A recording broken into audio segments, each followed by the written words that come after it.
siang rekan-rekan calon aparatur sipil negara dan pemirsa sekalian. Selamat datang dalam podcast Lensa Aparatur Muda. Bersama saya, Bintang Ananda. Hari ini kita akan membedah sebuah topik yang menjadi landasan utama bagi setiap tunas muda birokrasi, yaitu memiliki kemampuan awal bela negara. Telah hadir bersama saya, Mbak Kinanti, rekan sejawat seperjuangan. Bagaimana kabarnya, Mbak Kinanti? Selamat pagi, Pak Bintang. Kabar baik, terima kasih. Sebuah kehormatan dapat berbagi pandangan mengenai topik ini, terutama bagi kita yang sedang dalam masa transisi menjadi PNS seutuhnya ya.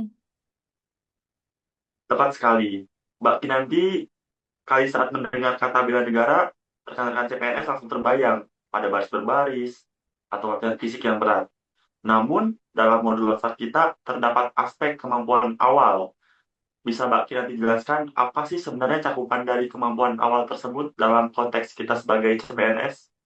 Tentu, Pak Bintang, kemampuan awal bela negara bukan sekedar kekuatan fisik, melainkan kesiapan komprehensif yang terdiri dari 4 pilar utama. Yang pertama, kesiapsiagaan jasmani, yaitu menjaga kesehatan agar mampu bekerja produktif. Yang kedua, ada kesiapsiagaan mental yang mencakup kecerdasan emosional dalam menghadapi ketekanan pekerjaan. Yang ketiga, memiliki etika, etiket, dan moral sebagai panduan perilaku kita di instansi. Dan yang terakhir, ada menjunjung tinggi kearifan lokal. Sangat menarik. Dari keempat poin tersebut, kalau menurut Mbak Kinanti, mana sih yang paling menantang untuk diimplementasikan oleh seorang CPNS di lingkungan kerja? Menurut saya, integrasi antara kesiapsiagaan mental dan etika ya yang paling menantang. Sebagai CPNS, kita sering dihadapkan pada ritme kerja baru dan dinamika organisasi yang kompleks. Memiliki mental yang tangguh untuk tetap profesional, sembari tetap menjaga etika dan integritas terhadap atasan maupun rekan kerja, adalah bentuk nyata dari kemampuan awal bela negara di lingkungan birokrasi.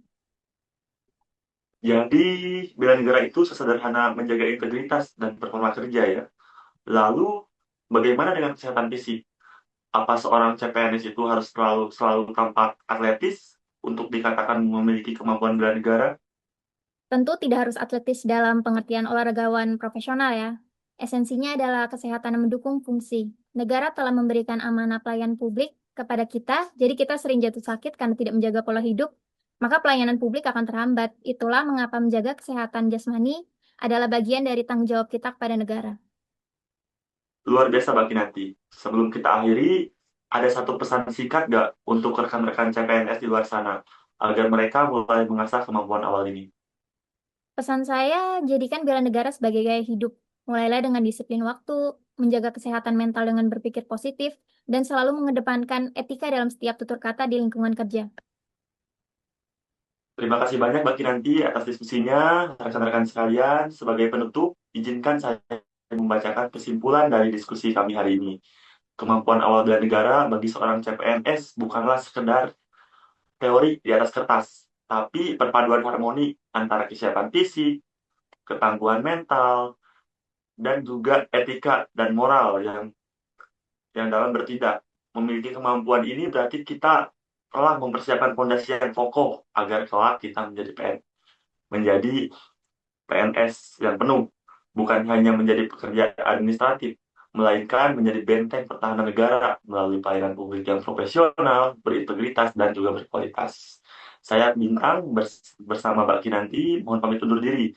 Teruslah mengabdi, teruslah membela negeri melalui kerja nyata. Salam sehat, salam bela negara.